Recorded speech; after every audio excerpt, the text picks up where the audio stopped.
in Philadelphia. I've shut down the highway with Black Lives Matter, and I've even marched around George Clooney's house.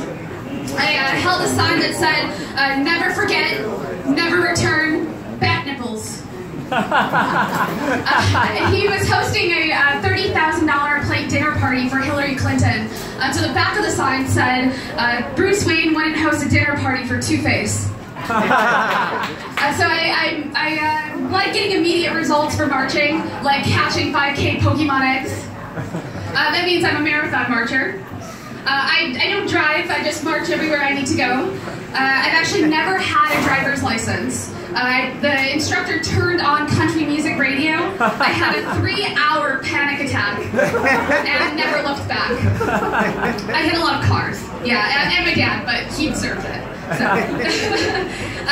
So there are pros and cons to not driving. The cons are obviously longer commutes, harder to get to where you need to go, and becoming a victim of drive-by shouting. Yeah, drive-by shouting is where someone shoots profanities at you from their car window. Clap if you've ever been a victim of drive-by shouting. The worst thing that someone shouted at me was from a guy. I was a passenger in a cab, and he drove by and he shouted, "I want to tie you up and fuck you in your mouth." Yeah, and I was 15 years old, standing outside church. It was a goth night at a church, and I was wearing a fetish dress. But not all goths are into bondage. Hang on, let me adjust my bindings here. Hang on. So there are pros to not driving. The pros are staying fit, from keeping active, from walking around more, seeing things that drivers don't get to see, like cool graffiti and human feces, and taking public transit.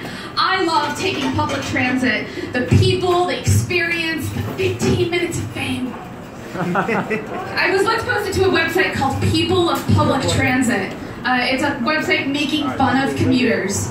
And of course, they say the #1 rule is never read the comment section. So I did. And so here are some of the comments.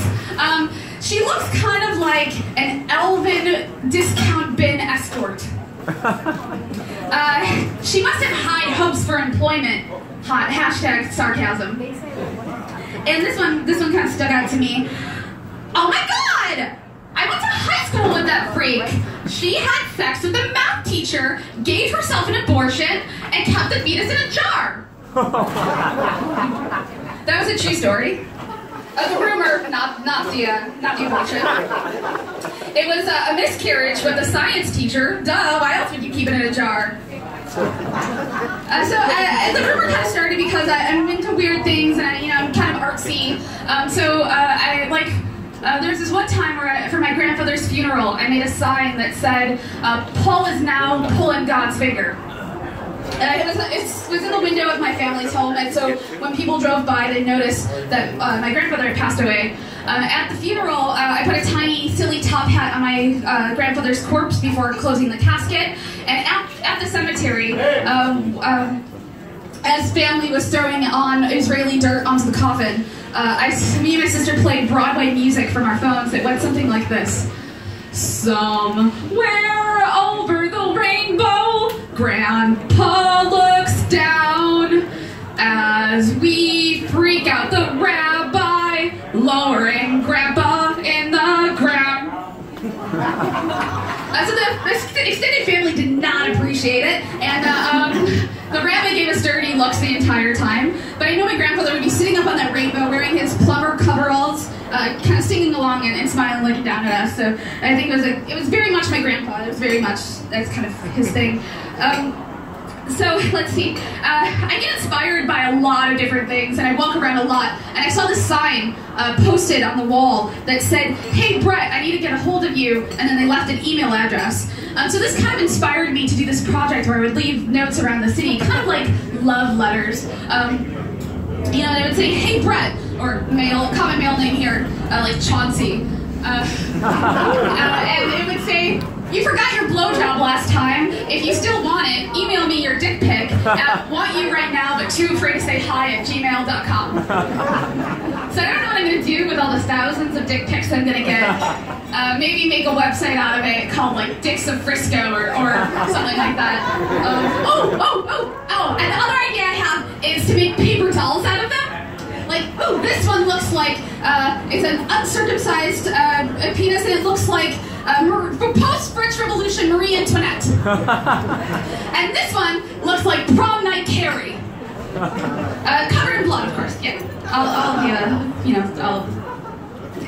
so I walk around a lot, and I meet a lot of really interesting people, and I lived in the Tenderloin for a year, and most of the people I interacted with were drunken hipsters and confused tourists and crackheads.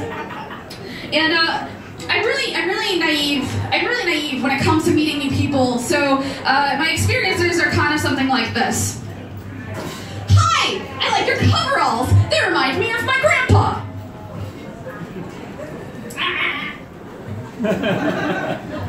You seem really cool. Oh, is that a big knife? Were you holding it the entire time? Neat. Step. So that's kind of my interactions when I'm meeting new people on the street. So I mentioned that there was crackheads in the Tenderloin. So of course, I dated a crackhead. Yeah, and I learned 3 things from dating a crackhead. The first thing is, while you're in the hood, keep your head down and your phone away, especially while giving head. Number 2. Fist bumps are preferred to high fives. Both should be avoided while playing with his balls.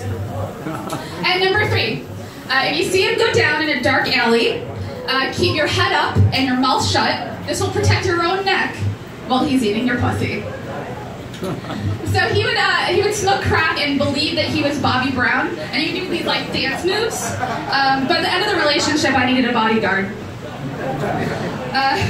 So I've never smoked crack. And I've never done any drugs, and I've never been arrested. But if I was going to be arrested, I would want it to be for flirting with a racist cop. And it would go something like this. I would kind of walk over slowly and say, I would kind of walk over and be like, "Hello, officer, I've been a bad girl." And then kind of like slowly start rubbing his chest, like, "Ooh, you must have a big sausage," hinting at the fact that he's a pig. And I would do this like awkward chest movement, like this, like, "Ooh, my white privilege is showing." And he would look down, because how can you not? I'm getting short, you have to look down. And I'm like, "Ah, you pervert," and I would kick him in his balls. So I think about police brutality and racism a lot, but it's mostly me kicking cops in their blue balls. So I'm Cass Seabass. Thank you.